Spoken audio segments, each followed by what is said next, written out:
যে বাংলাদেশের সে নাকি ফেনী জেলাকে দখল করে নিবে, এটা নাকি 5 মিনিটের টাইম, 5 মিনিটের ভিতরে ফেনী দখল করবে। ফেনীকে যদি বিচ্ছিন্ন করা যায় গোটা চট্টগ্রাম ভারতের মুখের মধ্যে পেটের মধ্যে ঢুকে যাবে। আমি তো বলি মুসলমান তুমি শুনে রাখো, ইমানদার 1000 জন লাগে না, টকশো লাগে না, বন্দুক লাগে না, রাইফেল লাগে না, গুলি লাগে না, কামান লাগে না, বিমান লাগে না। এক শাহজালালের পুণ্যভূমিতে একজন মুসলমান দাঁড়ায় যাবে, তোদের মতো হকারেরা পালানের রাস্তা পাবে না। ঠিক না বা ঠিক যারা কান মুসলমান? বাংলাদেশের 1 ইঞ্চি মাটি কোন দাদা বাবুকে দখল করতে দেওয়া তো দূরের কথা, যেখানেই পাওয়া হবে বাংলার 1 ইঞ্চি মাটি দখল করতে যাবে, প্রতিহত করতে হবে। ঠিক না বা ঠিক যারা কান মুসলমান? এরপরে শুধুমাত্র ওই যে ইসকনের চিন্ময় কৃষ্ণ দাস, এইটাকে গ্রেপ্তার করার কারণে তাদের মাথা নষ্ট হয়ে গেছে। আজ ভারত তারা ওই দেশে বসে বসে মিথ্যা তথ্য প্রচার করতেছে। তারা বলে যে বাংলাদেশে নাকি সাম্প্রদায়িক দাঙ্গা শুরু হয়ে গেছে। নাউজুবিল্লাহ বলেন সবাই। আচ্ছা বলেন, আমাদের দেশে যারা সংখ্যালঘু তাদের উপরে কোনো নির্যাতন আমার মিরপুরে কেউ দেখাইতে পারবেন? ঢাকার কোনো এলাকায় হয়েছে? কোনো মন্দিরে হামলা হয়েছে? কোনো হিন্দুকে মারপিট করা হয়েছে? কোনো হিন্দুকে ঘর বাড়ি থেকে বের করে দেওয়া হয়েছে? কোনো হিন্দুর জমি দখল করা হয়েছে? কোনো হিন্দুর বাড়িতে অগ্নিসংযোগ করা হয়েছে? হয় নাই। অতীতেও আপনারা দেখেছেন হেফাজতের সময় হাজারো আলেমকে বন্দি করা হয়েছে জেলখানার ভিতরে। কখনো কোনো হিন্দুকে অমুসলিমকে জবাই করা হয় নাই। অথচ ইসকনের সদস্যরা ওরা আমার মুসলমানকে জবাই করে, মুসলমানকে শহীদ করে দেয়, আর ওরাই বাংলাদেশ দখল করার পায়তারা করে। বুঝতে হবে ওদের মাথা নষ্ট হয়ে গেছে। কথা ঠিক না ঠিক যারা কান মুসলমান? এই জন্য আমাদের সচেতন থাকার দরকার আছে না নাই? ফেনী আমাদের, বলেন ফেনী কাদের? আমাদের 1 ইঞ্চি মাটি যদি কেউ দখল করতে আসে, আমাদের জীবন থাকতে আমরা কোনোদিন দখল করতে দিব না। তবে মুসলমান হুঁশিয়ার থাকতে হবে। যদিও সে হকার সাংবাদিক, ফুটপাতের সাংবাদিক এই তথ্যগুলো দিয়েছে, তবে আমাদের উড়িয়ে ফেললেও হবে না, সচেতন থাকতে হবে। ঠিক না বা ঠিক? গজওয়ায়ে হিন্দ কিন্তু আমাদেরকে হাতছানি দিচ্ছে। গজওয়ায়ে হিন্দ হাতছানি দিচ্ছে। হিন্দুস্তানে একটা যুদ্ধ হবে। এই যুদ্ধের কথা আমি বলি নাই, এই যুদ্ধের কথা কোনো আলেম বলে নাই। এই যুদ্ধের কথা 1500 বছর আগে নবী মুহাম্মদুর রাসূলুল্লাহ সাল্লাল্লাহু আলাইহি ওয়াসাল্লাম বলে দিয়ে গেছেন। ঠিক না বা ঠিক যারা কান? নবীজি বলেছেন শেষ জামানায় একটা যুদ্ধ হবে, গজওয়ায়ে হিন্দ, হিন্দুস্তানে একটা যুদ্ধ হবে। এই যুদ্ধের মধ্যে যারা শরীক হবে তারা জান্নাতি হবে, আর এর মোকাবেলায় যারা থাকবে তারা মুনাফিকের ভূমিকায়, তারা জাহান্নামের অতল গভীরে যাবে। কথা ঠিক না বা ঠিক যারা কান? সেই গজওয়ায়ে হিন্দ আমাদেরকে হাতছানি দিচ্ছে।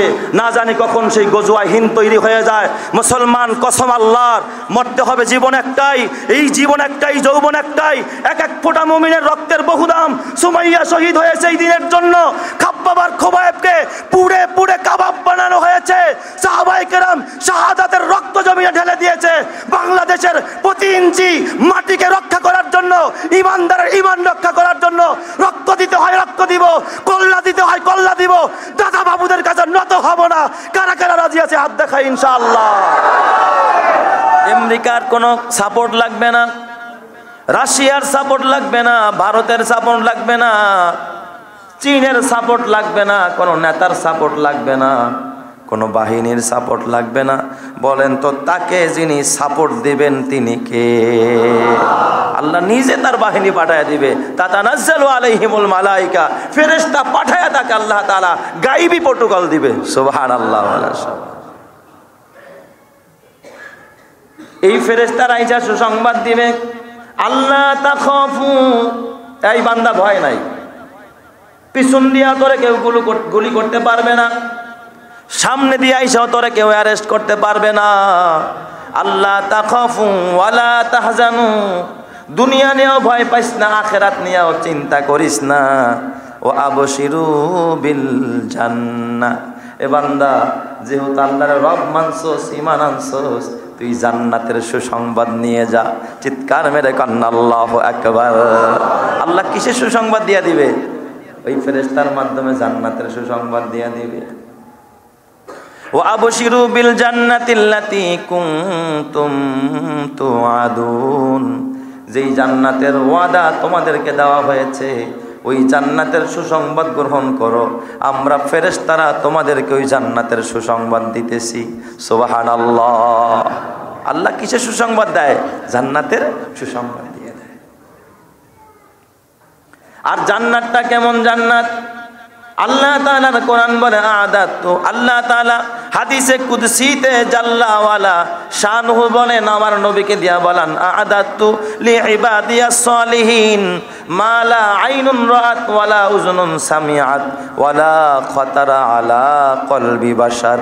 আমার ইমানদার বান্দা বান্দির জন্য আমি কত বড় একটা জান্নাত রাখছি জানোনি? যা কোনো চোখ দেখে নাই, যা কোনো চোখ দেখে নাই, ওয়ালা উজনুন সামিয়াত, যা কোনো কান শোনে নাই, ওয়ালা খাতারা আলা কলবি বাশার, যা কোনোদিন মানুষের অন্তর কল্পনাও করে নাই। এই অকল্পনীয় জান্নাত যিনি দিবেন তিনি কে? এটা 1 নম্বরের পুরস্কার মুমিনের। কয় নাম্বার? 1 নাম্বার। কি দিবেন? জান্নাত। কি দিবেন? মুমিনের 1 নম্বরের পুরস্কার কি? জান্নাত। 2 নম্বর আল্লাহ আরেকটা পুরস্কার দিবে এই দুনিয়ায়। আল্লাহ বলে, ইন্নাল্লাযীনা আমানু ওয়া আমিলুস সালিহাত সায়াজআলু লাহুমুর রহমানু বুদ্দা। এই জমিনে যারা ঈমান আনবে এবং আমলে সালেহ করবে, ভালো কাজ করবে, আমি আল্লাহ অচিরেই তাদের জন্য সমস্ত মাখলুকের ভালোবাসা আমি আল্লাহ তার জন্য পয়দা করে দিব। সুবহানাল্লাহ। বুদ্দুন মানে ভালোবাসা, মহব্বত, প্রেম। এই জন্য দেখবেন মুমিনকে সবাই ভালোবাসে। মুমিনকে সবাই কি করে?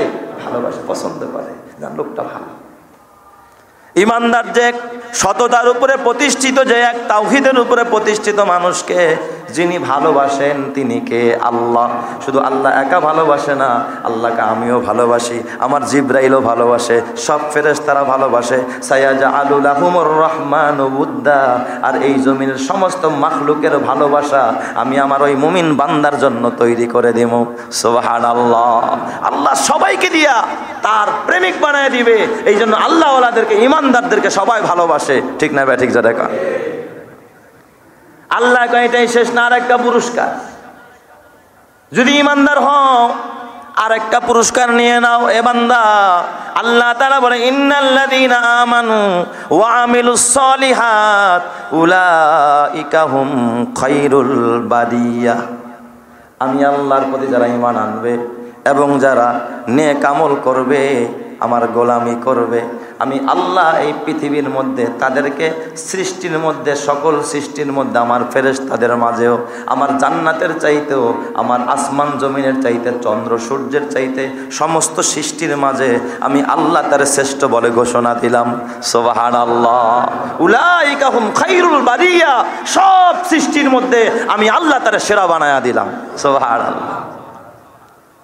4 নাম্বার আল্লাহ তাআলা ডাক দিয়া কয়, এ মুমিন, যদি মুমিন হইতে পারস তোর আরেকটা পুরস্কার শুনে ল। আল্লাহ তাআলা বলেন, ফালা তাহিনু ওয়ালা তাহজানু ওয়া আনতুমুল আ'লাউনা ইন কুনতুম মুমিনিন। এ বান্দা, যদি মুমিন হস, খাঁটি যদি মুমিন হস, তোর ভয় নাই, তুই চিন্তা করবি না, টেনশন করবি না, দুনিয়ার খাবার নিয়েও চিন্তা নাই, দুনিয়ার কোনো ভয়ও তোর ভিতরে নাই, আখেরাত নিয়েও টেনশন নাই। তোর সব জিম্মাদারি যিনি গ্রহণকারী তিনি কে? আল্লাহ সব জিম্মাদারি নিয়ে নিবে। সুবহানাল্লাহ বলেন না সবাই? সব জিম্মাদারি নিবে কে? আল্লাহ। তোর কোনো চিন্তা নাই। তবে কি হইতে হবে? মুমিন হইতে হবে, ঈমান থাকতে হবে। যদি কারো মধ্যে ঈমান পরিপূর্ণ না থাকে, খাঁটি মুমিন যদি কেউ না হয়, তার জিম্মাদারি আল্লাহ নিবে না। এ আমার বাবা, আর এই মুমিনের জন্য আল্লাহ তাআলা 5 নম্বরে আরেকটা পুরস্কার ঘোষণা করে, যালিকা বিআন্নাল্লাহ মাওলাল্লাযীনা আমানু ওয়া আন্নাল কাফিরিনা লা মাওলা লাহুম। কয় পুলিশ লাগবে না পর্তুগাল দেওয়ার জন্য, তোর জন্য ভারত লাগবে না, তোর জন্য চীন লাগবে না, জাপান লাগবে না, আমেরিকা লাগবে না, নেতা লাগবে না, কোনো ধরনের প্রশাসনিক সহযোগিতা তোর লাগবে না। যালিকা বিআন্নাল্লাহ মাওলাল্লাযীনা আমানু। কয় ইমানদারের একজন গার্জিয়ানের নাম হলো আল্লাহ। তুই যদি মুমিন হয়ে যাস, তোর গার্জিয়ান তোর বাবা না, তোর গার্জিয়ান তোর মা না, তোর গার্জিয়ান তোর ভাই না, তোর গার্জিয়ান তোর সমাজের নেতা না, তোর গার্জিয়ান তোর এমপি না, তোর গার্জিয়ান তোর মন্ত্রী না, তোর গার্জিয়ান হবেন যিনি তিনি কে? যালিকা বিআন্নাল্লাহা মাওলাল্লাযীনা আমানু ওয়া আন্নাল কাফিরিনা লা মাওলা লাহুম। ঈমানদারের একজন অভিভাবক আছে, গার্জিয়ান আছে, নাম কি? আরো জোরে কারণ ওই গার্জিয়ানের নাম কি? আল্লাহ। আল্লাহ যদি কারো অভিভাবকত্ব নেয়, কারো দায়িত্ব নেয়, তার কোনো ভয় আছে? তার কোনো শঙ্কা আছে? সে কি কোনো বিজাতির ভয় পাইব নাকি? খবরদার মুসলমান, তাইলে কি হইতে হবে? খাঁটি মুমিন হইতে হবে, খাঁটি ইমানদার হতে হবে রে বাবা।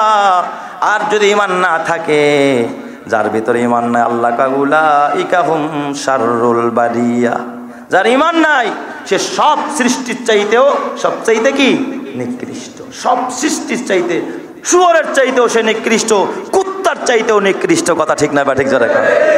আর যদি ইমান থাকে, আল্লাহ তাকে ফেরেশতার চাইতেও দামি বানায় দেবে। সুবহানাল্লাহ। এ আমার বাবা, এই জন্য সাবধান হয়ে যাও। মুমিন কখনো জান দিতে পারে, মুমিন মাল দিতে পারে, মুমিন কল্লা দিতে পারে, মুমিন জীবন দিতে পারে, কিন্তু মুমিন কখনো ইমান বিক্রি করতে পারে না। যারা ইমান বিক্রি করে ওরা ইমানদার না বেঈমান। ওরা আবু জেহেল আবু লাহাবের চাইতেও খারাপ। ঠিক না বা ঠিক যারা? কার মুমিন কখনো ইমান বিক্রি করতে পারে না। এ আমার বাবা, তোমরা তো জানো না হযরতে সাদ ইবনে আবি ওয়াক্কাস রাদিয়াল্লাহু তাআলা আনহু, উনি 7 নম্বরের মুসলমান। আল্লাহর নবী নবুয়ত পাওয়ার পরে একে একে যারা মুসলমান হইতেছিলেন, লিস্টির ভিতরে হযরতে সাদ ইবনে আবি ওয়াক্কাসের নাম কয় নাম্বার? 7 নাম্বার। 7ম মুসলমান হযরতে সাদ ইবনে আবি ওয়াক্কাস। এই সাদ ইবনে আবি ওয়াক্কাসের মা সাদকে বড় ভালোবাসতেন, বড় আদরের সন্তান। মুখের টাকাইরা খাওয়ায়, এমন মা আছে না? কথা কয় না? মা মুখের খানা যে সন্তানের মুখে তুলে দেয়। এই সাদ ইবনে আবি ওয়াক্কাস উনি যখন আল্লাহর নবীর কাছে কালিমা পড়লেন, যখন ঈমান আনলেন, এই অন্তরে যখন কালিমা জাগা দিলেন, তখনও কিন্তু তার মা মুসলিম। মা কি বলেন? মুশরিকা মা। মা মুসলিম। সাদের মা সাদের ফেরের দেয়, হুমকি দেয়, সাদ ও বাবা, তুমি যদি মোহাম্মদের ধর্ম না ছাড়ো, কালিমা না ছাড়ো, তাহলে আমি মা কিন্তু না খায়া মরে যাও। আমি মা কি করবো? না খায়া মরে যাও। দেখবেন বাচ্চারা অনেক সময় দুষ্টামি করলে কথা শোনে না, মায় কয় যে আমি এখন মরে যাবো গা। ব্যাগ ধরে কান্দে, গুনগুন করে কান্দে। বাচ্চা তখন দৌড়ে আমার গলাটা জড়ায় ধরে। ঠিক বললাম না? ঠিক বললাম?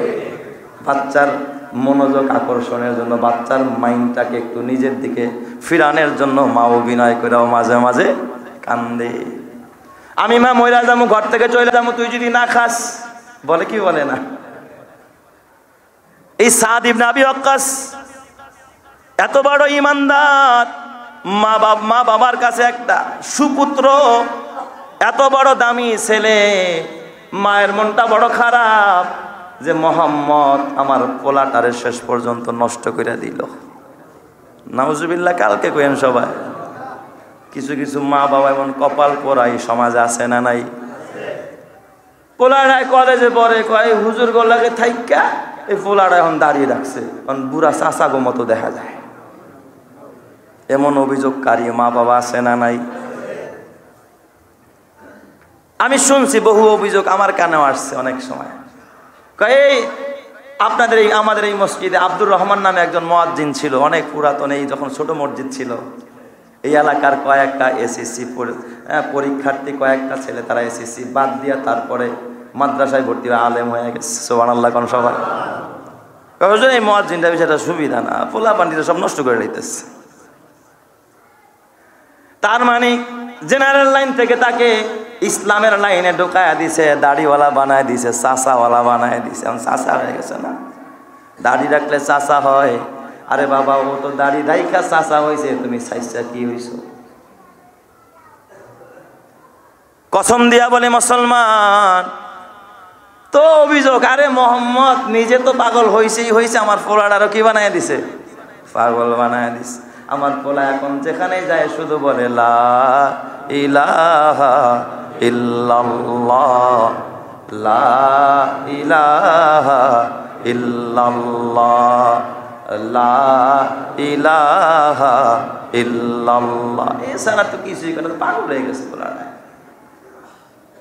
মায় অভিমান করে কয়, বাবা তুই যদি মোহাম্মদের এই ধর্মকর্ম না সারস, আমি মার খামো না, মইরা যাবো একবারে, আমি আমার জীবন শেষ করে দিব। সাদ ইবনে আবি ওয়াক্কাস ডাক দিয়া কয়, মা তুমি খানা খাও মা, তুমি কেন খানা বর্জন করবা মা, তুমি খানা বর্জন করো না।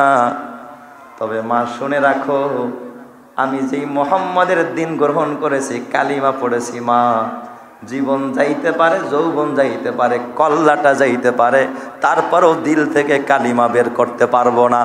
সুবহানাল্লাহ। হেদায়েতের মালিক কে? জোরে বলতে হবে, হেদায়েতের মালিক কে? আমি মইরাই যাবো গাজা। 3 দিন 4 দিন হয়ে যায় খানা খায় না। সাদ ইবনে আবি ওয়াক্কাস এবার দেখতেছে মা আর নিজেও খায় না, আবার ঘরে খানা পাকায়ও না। তুই কই খাস? নিজেও খায় না, সন্তানরেও খাওয়ায় না। মনে করছে না খায় থাকতে থাকতে তারপরে কালিমা পড়বে। সাদ ইবনে আবি ওয়াক্কাস থেকে রওয়ায়াত এসেছে, সাদ ইবনে আবি ওয়াক্কাস বলেন, আমরা এমন অবস্থায় পড়ে গেলাম, খাবারের মতো কিছু নাই, মা ঘরে খানা পাকায় না। তখন ছিল অভাব অনাটনের যুগ। আমরা রবাহ নামক একটা গাছের পাতা, এই রবাহ নামক গাছের পাতা, মরুভূমিতে হইতো এই পাতাটা, নরম একটা পাতা। ছাগলে যেমন গাছের লতা পাতা খায়, ঈমানের জন্য এই সাদ ইবনে আবি ওয়াক্কাস রাদিয়াল্লাহু তাআলা আনহু এবং ওই সময় আরো যারা মুমিন হয়েছে, কালিমা পড়েছে, এই রবাহ নামক গাছের পাতাগুলো তারা চিবায়া চিবায়া খাইতেন। এই গাছের পাতা খাওয়ার কারণে ছাগলে যেমন বড়ি বড়ি পায়খানা করে, সাহাবায়ে কেরামের পায়খানা ওই রকমের বড়ি বড়ি হয়ে গিয়েছিল। কতটা কষ্ট করতে হয়েছে ঈমানের জন্য, তারপরে ঈমান ছাড়ে নাই। ঈমান বড় দামি, ঈমান বড় দামি দৌলত। এই জন্য আল্লাহর নবী কয়, মান কানা আখিরু কালামিহি লা ইলাহা ইল্লাল্লাহ দাখালাল জান্নাহ। যার শেষ কথা হবে লা ইলাহা ইল্লাল্লাহ, এই লা ইলাহা ইল্লাল্লাহর ধ্বনি দিয়া যদি কেউ মরতে পারে, ও মরতে দেরি হবে, খোদার জান্নাতে যাইতে দেরি হবে না। সুবহানাল্লাহ। আর এই জান্নাতটা আমাদের দেশের 5 তলা বিল্ডিং এর সমান, অথচ 5 তলা বিল্ডিং এর জন্য মইরা যাইতে রাজি আছে, কিন্তু ঈমানের জন্য মরতে রাজি নাই। আল্লাহ কি 5 তলা বিল্ডিং এর সমান একটা জান্নাত দিবে? 10 দুনিয়ার সমান একটা জান্নাত দিবে। কয় দুনিয়ার সমান? খালি যদি কয় তোরে এই বাউনিয়াবাদের 5টা বাড়ি দিব মুখরে, একটু সাইজ করে দিয়ে দেখবেন মুহূর্তে সাইজ করে লাইছে। এ আমার বাবা, খবরদার খবরদার, ঈমানের কত দাম। এই ঈমানটা একটা বিড়ি দিয়া বিক্রি করে দিস না, এই ঈমানটা মদের মোকাবেলায় বিক্রি করিস না, 1 লাখ টাকার বিনিময়ে ঈমানটা বিক্রি করিস না। আমারে যদি বলে এই দুনিয়াটা আপনারে গোটা দুনিয়াটা লেখা দিমু কসম আল্লাহর, তারপরও কিন্তু আমি ঈমান ছাড়বো না। কারণ আমার ঈমানের দাম গোটা দুনিয়া নয়, বরং এই দুনিয়ার 10 দুনিয়ার সমান জান্নাত দিবেন যিনি, তিনি কে? তাহলে গোটা দুনিয়া দিলেও কি আমার ঈমানের মূল্য হবে নাকি? কথা বলেন, মূল্য হবে? মূল্য হবে না। জুনায়েদ বাগদাদি রহমাতুল্লাহ আলাইহি বসা, এক পন্টা ছাগলের রাখাল। কিছু মানুষ থাকে না দুষ্ট, পন্টামি করে আর কি। আর ছাগলের একটা দাড়ি হয়েছে, সুবহানাল্লাহ কইবেন না সবাই? একটা ছাগলেরও দাড়ি হয়, দেখছেন না আপনারা? কয় তোর মুখে দিয়ে ছাগল্লা দাড়ি, তার মানে ছাগলের অল্প করে দাড়ি হয় না। এটা নিয়ে যদি কেউ ইহানাত করে যে তোর মুখে দিয়ে ছাগল্লা দাড়ি হয়েছে, ইহানাত কইরা যদি তাকে হ্যাঁ প্রতিপন্ন করার জন্য এই কথা কয়, তার ঈমান চলে যাবে। ঠিক না বে? ঠিক। কারণ এই দাড়ি নবীর সুন্নত, নবীর সুন্নতকে ইহানাত করলে ঈমান চলে যায়। ওই ছাগলটারে নিয়ে জুনায়েদ বাগদাদির কাছে গেছে। আর আল্লাহওয়ালা যারা, এরা কারো কথায় কিছু মনে করে না। জুনায়েদ বাগদাদিরা ডাক দেখা, ও জুনায়েদ, হাজার হাজার মুরিদ তোমার খানকায়, জুনায়েদ বাগদাদি তোমার মুখেও দাড়ি, তোমার মুরিদদের মুখেও দাড়ি, বুঝলাম না আমার ছাগলের মুখেও দাড়ি। তবে জুনায়েদ, আমার জানতে বড় ইচ্ছে হয়, ও ও জুনায়েদ বাগদাদি এত বড় আল্লাহওয়ালা, শরিয়ত এবং মারেফাতের একজন বড় আধ্যাত্মিক সাধক, বড় পীর, তুমি বলো তোমার মুখের দাড়ির দাম বেশি না আমার ছাগলের দাড়ির দাম বেশি? কি প্রশ্ন করছে! এই কথা যদি আইসা আপনাদেরকে কেউ রে পাঁচতলাওয়ালা রে অথবা আমারই যদি কেউ কয়, আগেই তো তার একটা ধমক দেবো, বেটা বেয়াদব, আদব লেহাজ জানোস না কার সাথে কি কথা কইতে হয়, ঠিক না ব্যাঠিক যারা কন? কিন্তু জুনায়েদ বাগদাদি রাগ করে নাই। এমন ভাবে জুনায়েদ বাগদাদি ডাক দিয়া কয়, ও বাবা রাখাল, শুনে নাও শুনে নাও, আমি যদি ঈমান নিয়ে মরতে পারি, আমার শেষ কথা যদি হয় লা ইলাহা ইল্লাল্লাহ, আমি যদি কালিমা নিয়ে মরতে পারি, ঈমান নিয়ে মরতে পারি, তাইলে জেনে রেখো এই দাড়ি কেন, আসমান জমিন কেন, লৌহ কলম কেন, খোদার জান্নাত কেন, আল্লাহর যত সৃষ্টি আছে সব সৃষ্টির মধ্যে আমি সেরা হয়ে যাব। জোরে কোন সুবহানাল্লাহ। আর যদি আমি ঈমান হারা হয়ে মরি, বেঈমান হয়ে মরি, আমার যদি ঈমান না থাকে, এ বাবা শুনে রাখ শুনে রাখ, তোর ছাগলের দাড়ি কেন, ছাগলের পায়খানা কেন, ছাগলের লাদা কেন, সবচাইতে নিকৃষ্ট শুয়ারের চাইতেও আমি খারাপ হয়ে যাব। কথা ঠিক না বেঠিক? জোরে কর।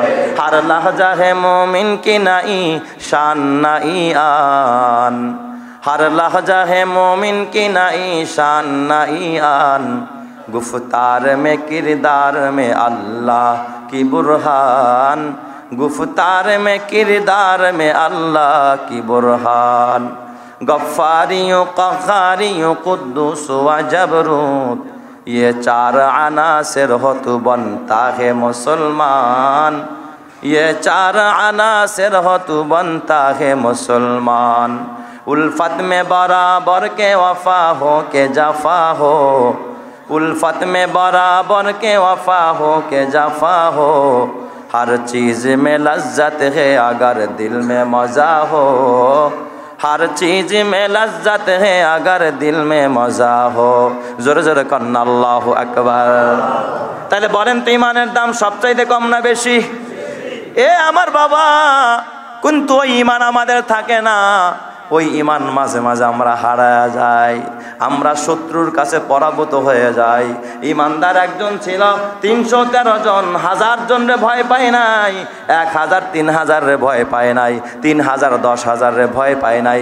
এ আমার বাবা 30,000 30 লক্ষ রে ভয় পায় নাই, কারণ এদের মধ্যে আছে ঈমান। জোরে কোন কি আছে? ঈমান।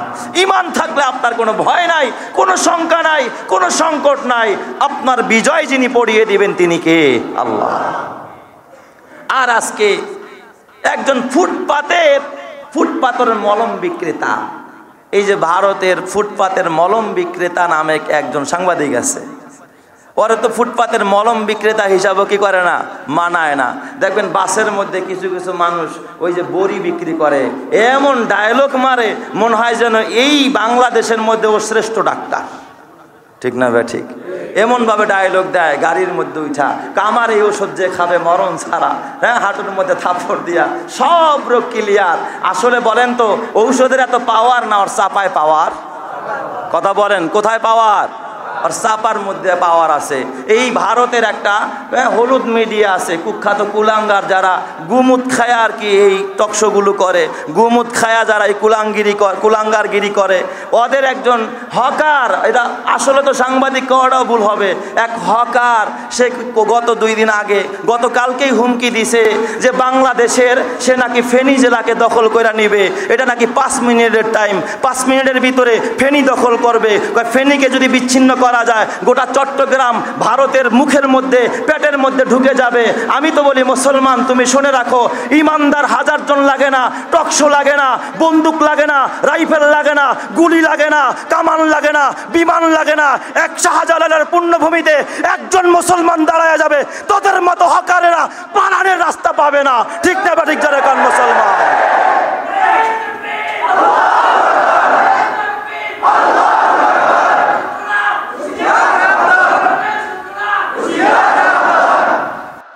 বাংলাদেশের 1 ইঞ্চি মাটি কোন দাদা বাবুকে দখল করতে দেওয়া তো দূরের কথা, যেখানেই পাওয়া হবে বাংলার 1 ইঞ্চি মাটি দখল করতে যাবে, প্রতিহত করতে হবে। ঠিক না বাটিক? যারা কান মুসলমান। এরপরে শুধুমাত্র ওই যে ইসকনের চিন্ময় কৃষ্ণ দাস, এইটাকে গ্রেপ্তার করার কারণে তাদের মাথা নষ্ট হয়ে গেছে। আজ ভারত তারা ওই দেশে বসে বসে মিথ্যা তথ্য প্রচার করতেছে। তারা বলে যে ভারত বাংলাদেশে নাকি সাম্প্রদায়িক দাঙ্গা শুরু হয়ে গেছে। নাউজুবিল্লাহ বলেন সবাই। আচ্ছা বলেন, আমাদের দেশে যারা সংখ্যালঘু তাদের উপরে কোনো নির্যাতন আমার মিরপুরে কেউ দেখাইতে পারবেন? ঢাকার কোনো এলাকায় হয়েছে? কোনো মন্দিরে হামলা হয়েছে? কোনো হিন্দুকে মারপিট করা হয়েছে? কোনো হিন্দুকে ঘর বাড়ি থেকে বের করে দেওয়া হয়েছে? কোনো হিন্দুর জমি দখল করা হয়েছে? কোনো হিন্দুর বাড়িতে অগ্নিসংযোগ করা হয়েছে? হয় নাই। অতীতেও আপনারা দেখেছেন হেফাজতের সময় হাজারো আলেমকে বন্দি করা হয়েছে জেলখানার ভিতরে। কখনো কোনো হিন্দুকে অমুসলিমকে জবাই করা হয় নাই। অথচ ইসকনের সদস্যরা ওরা আমার মুসলমানকে জবাই করে, মুসলমানকে শহীদ করে দেয়, আর ওরাই বাংলাদেশ দখল করার পায়তারা করে। বুঝতে হবে ওদের মাথা নষ্ট হয়ে গেছে। কথা ঠিক না বেঠিক? জোরে কান মুসলমান। এই জন্য আমাদের সচেতন থাকার দরকার আছে না নাই? ফেনী আমাদের, বলেন ফেনী কাদের? আমাদের 1 ইঞ্চি মাটি যদি কেউ দখল করতে আসে, আমাদের জীবন থাকতে আমরা কোনোদিন দখল করতে দেব না। তবে মুসলমান হুঁশিয়ার থাকতে হবে। যদিও সে হকার সাংবাদিক, ফুটপাতের সাংবাদিক এই তথ্যগুলো দিয়েছে, তবে আমাদের উড়িয়ে ফেললেও হবে না, সচেতন থাকতে হবে। ঠিক না ব্যাঠিক? গজওয়ায়ে হিন্দ কিন্তু আমাদেরকে হাতছানি দিচ্ছে। গজওয়ায়ে হিন্দ হাতছানি দিচ্ছে। হিন্দুস্তানে একটা যুদ্ধ হবে। এই যুদ্ধের কথা আমি বলি নাই, এই যুদ্ধের কথা কোনো আলেম বলে নাই। এই যুদ্ধের কথা 1500 বছর আগে নবী মুহাম্মদুর রাসূলুল্লাহ সাল্লাল্লাহু আলাইহি ওয়াসাল্লাম বলে দিয়ে গেছেন। ঠিক না ব্যাঠিক? জোরে কান। নবীজি বলেছেন শেষ জামানায় একটা যুদ্ধ হবে, গজওয়ায়ে হিন্দ, হিন্দুস্তানে একটা যুদ্ধ হবে। এই যুদ্ধের মধ্যে যারা শরীক হবে তারা জান্নাতি হবে, আর এর মোকাবেলায় যারা থাকবে তারা মুনাফিকের ভূমিকায়, তারা জাহান্নামের অতল গভীরে যাবে। কথা ঠিক না ব্যাঠিক? জোরে কান। সেই গজওয়ায়ে হিন্দ আমাদেরকে হাতছানি দিচ্ছে। না জানি কখন সেই গজওয়ায়ে হিন্দ তৈরি হয়ে যায়। মুসলমান, কসম আল্লাহর, মরতে হবে জীবন একটাই, এই জীবন একটাই, যৌবন একটাই। এক এক ফোঁটা মুমিনের রক্তের বহু দাম। সুমাইয়া শহীদ হয়েছে এই দিনের জন্য। খাব্বাব আর খোবায়েবকে পুড়ে পুড়ে কাবাব বানানো হয়েছে। সাহাবায়ে কেরাম শাহাদাতের রক্ত জমিনে ঢেলে দিয়েছে। বাংলাদেশের প্রতি ইঞ্চি মাটিকে রক্ষা করার জন্য, ইমানদারের ইমান রক্ষা করার জন্য রক্ত দিতে হয়, রক্ত দিব। কল্লা দিতে হয়, কল্লা দিব। দাদা বাবুদের কাছে নত হব না। কারা কারা রাজি আছে হাত দেখায় ইনশাআল্লাহ।